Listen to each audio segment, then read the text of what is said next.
Kumustahin ko naman yung kapatid mo, si Jack. Yes.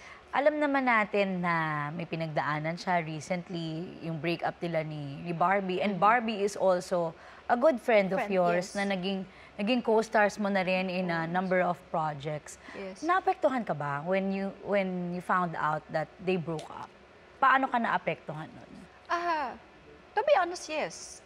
Kasi si Barbie kasi parang family na namin eh. For 7 years yata na naging sila.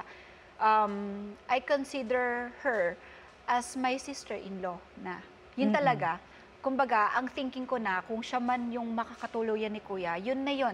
Hindi na mababago yun. Kasi gano'n naman kami. Kung sino yung pumasok sa family namin, family yun. Oo. Hindi siya yung hiwalay ka kasi hindi pa naman eh. Parang gano'n. So, gano'n. So, of course, masakit din for me na hindi pala sila yung nag-end up together. Pero I respect their decision kasi sila yun eh. Kumbaga, andito lang naman ako to support both of them. Pero I'm not here para to dictate kung ano yung dapat ninyong gawin. Kasi, matatanda na kayo eh. Pero nandito ako. As sabi ko nga sa isang interview, I'm here for my brother as kapatid at kay Barbie as kaibigan pa rin. Yun. May nakausap ka na sa kanila after the breakup? No, wala pa. Ano kasi po, nandun ako lagi akong nasa gitna kung walang lalapit sa akin, bilang respect ko sa kanila, hindi ako yung magtatanong. Yes. Pag lumapit sila sa akin, sila yung lalapit, makikinig ako. And same with Barbie, ganun din ako. But how's your relationship with your brother, with Jack? Okay naman kami. Hindi lang kami nagkikita kasi busy siya sa business niya. Ako, busy naman ako sa taping ko. To be honest, hindi pa kami nagkikita. Ayaw nga maniwala na tao. Hindi kami naniniwala. Magkapatid kayo, hindi kayo nagkikita. Pero totoo po. Oo. Alam ng mga tao sa bahay, hindi kami nagkikita. Pero hindi kayo yung tipong, yung parang kukwentuhan ka niya ng naging problema niya, kukwentuhan ka niya ng pinagdadaanan niya. Open ba kayo sa isa't isa parang as siblings? May moment siya na nangamusta lang siya. Kamusta? Alam ko na yon.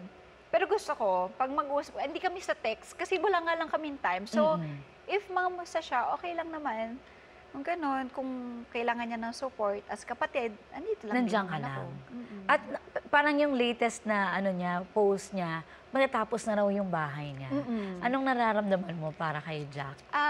Nakaka-proud. Nadaanan ko kasi isa lang naman kami ng subdivision. So, nadaanan ko siya. First time ko nakita, nakakaiyak. Nakaka-proud for him. Na finally, you have your own house. And lahat ng mga pinaghirapan niya. Ang cute lang. Ang ganda kasi, parang dati nakikibahay lang kami, nakikitira lang kami. Tapos now, meron siyang sarili niya. I have my own house na kasi.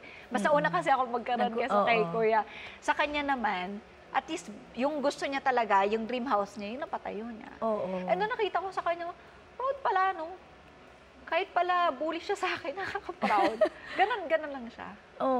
Naka-proud yun sa magkakapatid, tapos alam mo yung pangarap niya natutupad.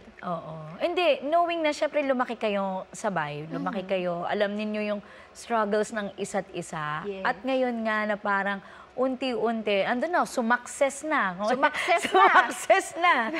Sumakses na. Ano yung, di ba, parang ang ano ba nun, ang sarap sa pakiramdam na ito na yung naabot ninyong magkapatid.